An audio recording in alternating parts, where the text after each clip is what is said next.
Say yes to your heart. Say yes to your heart. All right?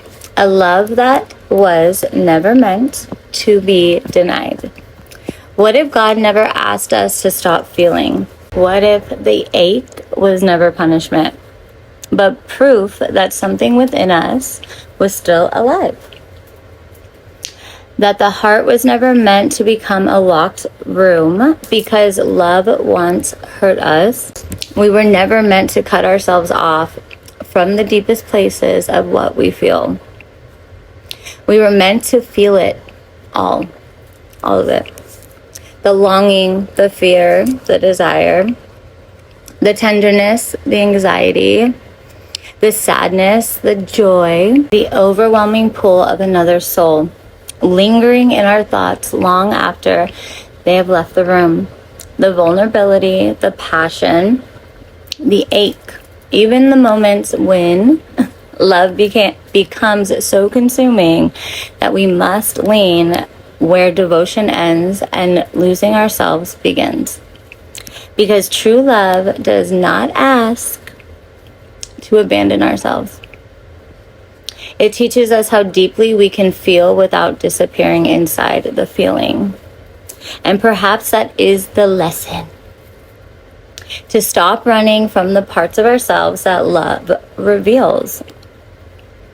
To stop pretending we do not want, do not need, and do not ache, do not dream, do not desire a hand to hold, a heart to come home to, a soul who sees us and chooses us again and again.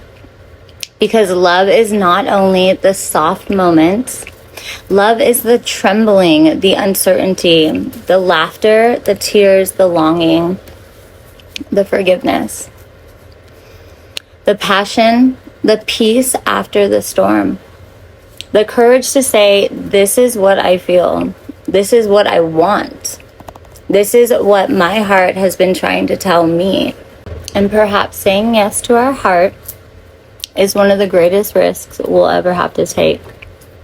Because to love someone truly is to place a living piece of your soul into the hands of another, while still remembering that your soul belongs to God, your higher self. It is saying, I will not hide from this. I will not run from what is real. I will communicate. I will be honest. I will learn. I will grow. I will love without abandoning myself. And maybe that is where divine love becomes different. Not perfect, not painless, but honest. A love that learns how to hold passion and peace, desire and discernment, vulnerability and strength, independence and togetherness. Two people not completing one another because they were incomplete, but choosing to build because they have found something worth building together. A home, a family, a life, a purpose, a legacy, a future that neither could have created alone. Growing old with the person who knows your wounds and still reaches for your hand. Knowing your fears and still choosing compassion. Seeing your darkness and refusing to make you feel ashamed for being human. Celebrating your victories as though they were their own. Building careers, building dreams, building a life. Building something that outlives both of you. Something timeless, something that says, we are here, we chose love, we chose each other, we chose God. And maybe the greatest love story was never about two perfect people finding one another. Maybe it was about two human beings brave enough to feel everything, honest enough to speak, wise enough to grow through it, and willing enough to keep choosing love. Because God did not create our hearts to live imprisoned by heartache. He created them to love. He created us out of love. We are love. to feel, to connect, to forgive, to create, to grow, to experience the extraordinary depth of being fully alive. So say yes to what your heart is teaching you. So say yes to the truth you have been afraid to speak. Say yes to vulnerability. Say yes to communication. Say yes to healing. Say yes to the love that brings you closer to who God created you to be. And if it is truly meant for you, you will not have to destroy yourself to hold it. You will build with it, grow with it, heal with it, laugh with it, cry with it, live with it, love with it. All right. And perhaps one day, look across the room at the person you once prayed for and realize the love I was afraid to feel was the life I was meant to live. Because God's covenant is not a fantasy. Divine union is possible. Forever love is possible. Fairy tale is possible.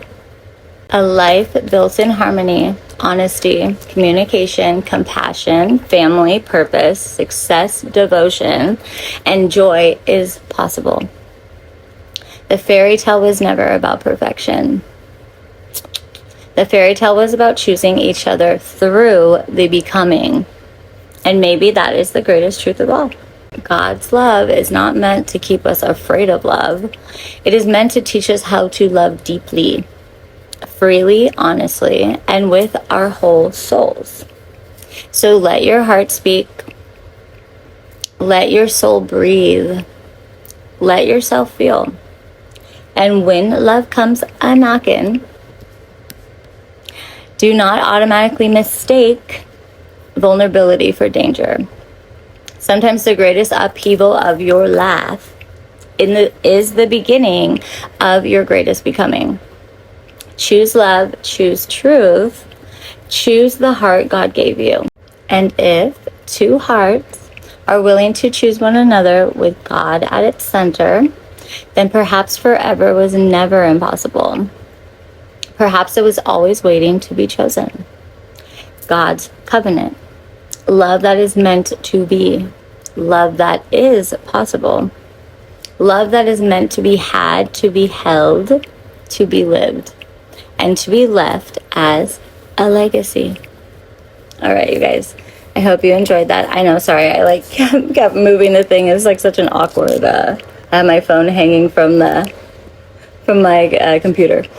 I know, I need a whole stance thing. I have yet to get a stance, so I'm stacking pillows. I'm stacking my fucking books when I'm sitting at the table. I'm ridiculous. I know. I don't know which one to get. I don't know. I'm not techie like that.